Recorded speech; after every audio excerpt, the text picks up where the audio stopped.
বিভিন্ন অনুষ্ঠানের মধ্যে দিয়ে জলপাইগুড়ি রামকৃষ্ণ মিশন আশ্রমে পালিত হচ্ছে কল্পতরু উৎসব। শতাধিক ভক্তের উপস্থিতিতে বুধবার এই উৎসবের আয়োজন করা হয়। রামকৃষ্ণ মিশন আশ্রমের বিভিন্ন উৎসবগুলোর মধ্যে অন্যতম উৎসব হল কল্পতরু উৎসব। আশ্রমের সন্ন্যাসী ও মিশনের আবাসিকরা মিলে প্রতি বছরই এই উৎসব পালন করেন। ইংরেজি নববর্ষের এই দিনটিতে বেদান্ত সোসাইটিগুলোতেও সারা বিশ্বব্যাপী পালিত হয় কল্পতরু উৎসব। জলপাইগুড়ি রামকৃষ্ণ মিশন আশ্রমের স্বামীজিরা জানান, 1886 সালের 1 জানুয়ারি এই উৎসবের সূচনা হয়েছিল। এই দিনে রামকৃষ্ণ পরমহংসদেব কলকাতার কাশীপুর উদ্যান বাটিতে তার অনুগামীদের সামনে কল্পতরু হয়েছিলেন। সেই দিনটিকে স্মরণ করে জলপাইগুড়ি রামকৃষ্ণ মিশন আশ্রমে পালিত হয় কল্পতরু উৎসব। এই উপলক্ষে রামকৃষ্ণ মিশন আশ্রমে সকাল থেকেই বিভিন্ন অনুষ্ঠানের আয়োজন হয়। সকালে মঙ্গল আরতি, ঠাকুরের পুজো, বেদ পাঠ, পুষ্পাঞ্জলি ও শেষে প্রসাদ বিতরণ করা হয়। সকাল থেকেই আশ্রমে এসে বিভিন্ন অনুষ্ঠানে অংশ নেন ভক্তরা। কল্পতরু উৎসব কিভাবে আশ্রমে পালন হচ্ছে যদি একটু বলেন। আজকে কল্পতরু উৎসব মেনলি আমাদের রামকৃষ্ণ মঠ কাশীপুরে এটা আরম্ভ হয়েছে। তারপরে রামকৃষ্ণ মঠ যোগোদ্যান কলকাতাতেও এটা পালন করা শুরু হয়। এখনকার দিনে আমরা দেখছি সব আশ্রমগুলিতেই ভক্তরা আসেন।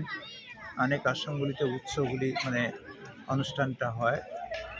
আজকে আমাদেরও রামকৃষ্ণ মিশন আশ্রম জলপাইগুড়িতে সকালে মঙ্গল আরতি, তারপরে স্তোত্র পাঠ, পূজা, তারপরে আবার স্তোত্র পাঠ, ধ্যান, ভজন, কথামৃত থেকে পাঠ, তারপরে লীলা প্রসঙ্গ থেকে পাঠ, এরকম করে অনুষ্ঠান হয়েছে। আবার 3:30টার সময় আবার ধ্যান থাকবে, তারপরে ভজন আছে।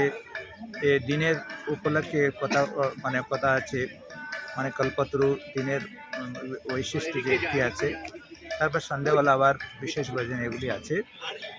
আজকের দিনে ঠিক 1886-এ 1 জানুয়ারি ঠাকুর ঠিক ওনার শরীর ত্যাগ করার 7-8 মাস আগে উনি কল্পতরু হয়েছিলেন।